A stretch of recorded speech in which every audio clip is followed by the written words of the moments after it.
Welcome back to another episode of Money is Blind podcast. I'm your host Prasoon, and in this episode, I'll be talking about the problems that you are going to face as a blind or a visually impaired person who's trying to build an online business. So, if you have been listening to my other episodes, you might be thinking that it is all easy, and if we have the right skills and mindset, everything is possible. But trust me when I say this, it's not going to be easy. It will be difficult for you when compared to another sighted person because you are not using 30% of your brain.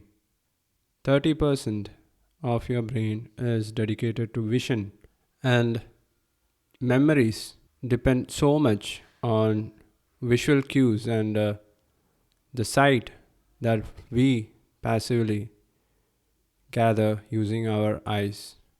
The light that falls on our retina transforms our world into visually beautiful images and photographs that our brain can understand. It is easy and passive for an sighted person to learn something. They just have to look at it. But a blind person will have to read it, convert that visual photograph or image into something which is accessible to him. It could be either a voice description of the surrounding of the image.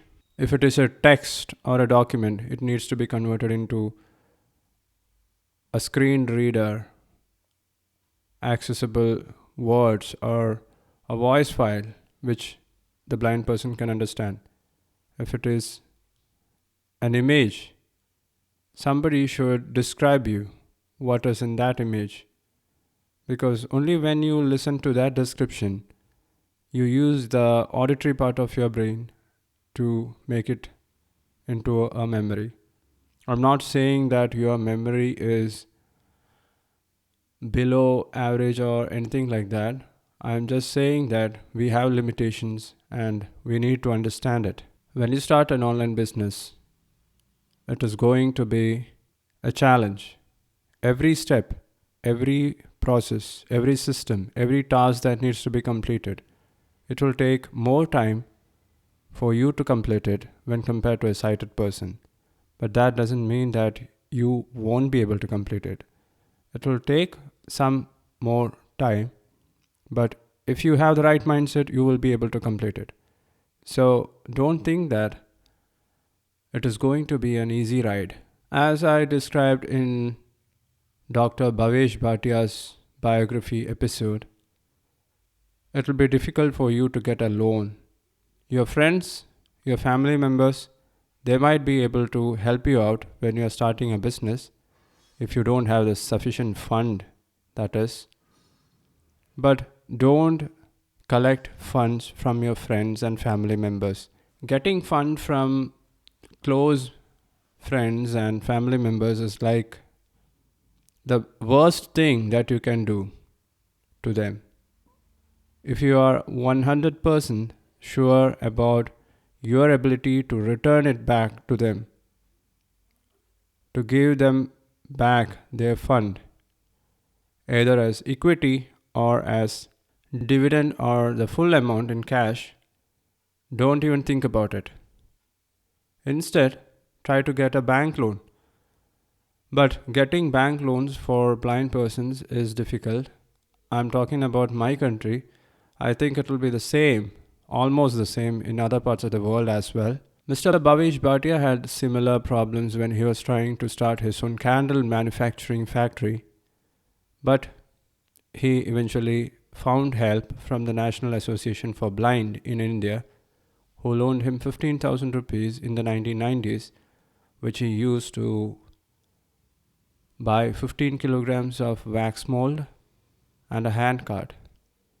That's where he started from, and today he employs more than 3,500 visually impaired persons in his company and is one of the wealthiest in Maharashtra, India. So try to get loans from banks And never take fund from your friends or family members unless you're sure about repaying the debt.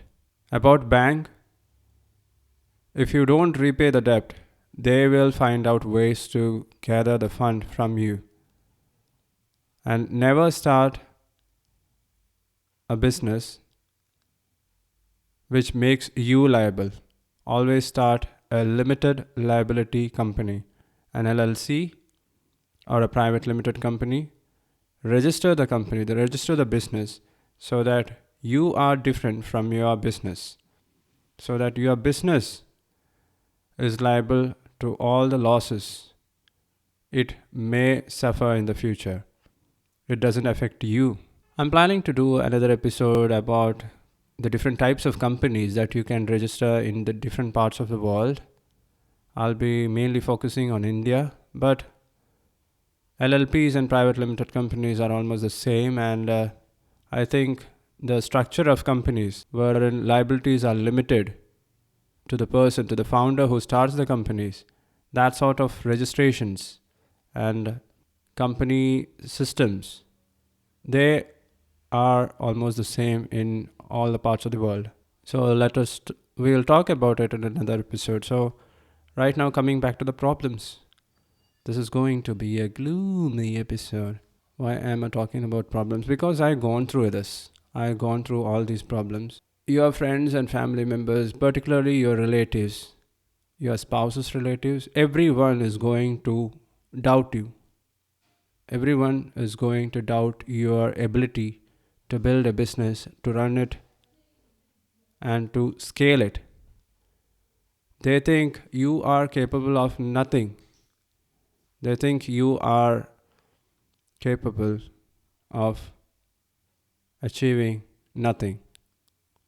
Most of them, I'm not talking about the loud ones, your loud ones. There might be some persons who believe in you, but not all of them. So consider this as a chance to prove them wrong. Consider this as the opportunity for you to prove them wrong. That is another thing which inspires me and motivates me to keep going, because I see all these problems as challenges. And I don't see big problems as huge problems. I like to see big problems as small problems so that I can jump over it, so that I can hurdle jump over it, so that I can move ahead, move forward, and be ready and prepared to face the next challenge, the next small problem. Every day, every week, every month, a different type of problem is going to come into your life when you start a business, and you should be prepared for it. Be ready for the storm which is going to happen in your life if you start a business. If you don't have the courage or the guts to face it as a blind person, to stay in front of it, to stand right there, ready to face it, and to overcome it, you should first make up your mind whether you should start your business or not. When you decide that it is the way that you need to go forward, that you have the guts and courage to do it, then start it. Start slowly, but make progress, because you should expect all kinds of problems in registration, in dealing with persons, in employing persons, even while dealing with your friends and family members. Once you are a business owner, the relationship will change, the communication will change, your priorities are going to change. So you should expect problems everywhere, and you should be able to tackle it, you should be able to overcome it. How can you do that? You will have to learn it. And where will you learn it? You will have to ask other persons who run businesses. You can find blind entrepreneurs through moneyisblind.com. And if you're not able to find blind entrepreneurs, blind businessmen, or visually impaired persons who run businesses, talk to other sighted persons who have their own businesses. How do they do it? And then figure out a way so that you can do it even if you are blind. Because if sighted persons can do it, it doesn't mean that you won't be able to do it. You will be able to do it, but you haven't figured out the right way to do it. That's all. If a sighted person can drive a car, it doesn't mean that you cannot drive a car. You can drive a car.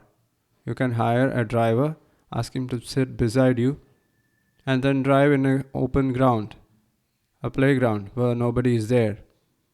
You won't be able to drive on the road because our laws and rules doesn't allow that, but you can do it. If driving is not what you want to do, if you just want a car for commuting from point A to point B or from transportation or for transportation purpose, sit on the back seat, be the owner of that car, rent a car, and let the driver take you around in the car that you own or hired. You can do it. This is just a simple example that I wanted to tell you. There are so many ways that you can do things which sighted person can. And you just have to think about it on how you're going to do it. If you think hard enough, if you think the right way, you will figure out a way to do it. And that's how blind persons run their business.